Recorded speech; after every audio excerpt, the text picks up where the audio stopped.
طبق معلومات یونسکو در سال 2021 در سطح جهان 55 روزنامه‌نگار و کارمندان رسانه‌ها کشته شدند. این نشانداد پسترین در 10 سال اخیر است. با وجود این روزنامه‌نگاران تا حال با خطرهای عظیم روبرو هستند و امیدهای بسیار از جنایت‌های علیه آنها آشکار نشده باقی می‌ماند. دیرکتور ژنرالی یونسکو آدری ازوئل گفت در سال 2021 گفتن حقیقت برای بسیاری از روزنامه‌نگاران گران افتاد. موصوف تاکید کرد که امروز در یک دوره ناآرامی‌های پاندمی و اقتصادی جهان بیش از هر وقت برای اطلاعات صحیح نیاز دارد.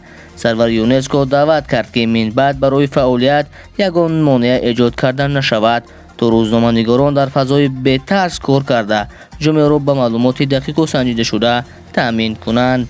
در سال 2021 یونسکو درباره 55 کشتار ژورنالیستان معلومات گرفت. از 3% آنها در کشورهای به وقوع پیوسته است که در آنها درگیری‌های مسلحانه وجود ندارد. همگی چند سال پیش در سال 2013 از 3% کشتار روزنامه‌نگاران در کشورهای درگیر رخ داده است. اکثر جنایت‌های امروزه علیه نمایندگان مطبوعات برای نشر یا آماده کردن مواد با فاش کردن بعضی قانون‌شکنی‌ها مربوطند.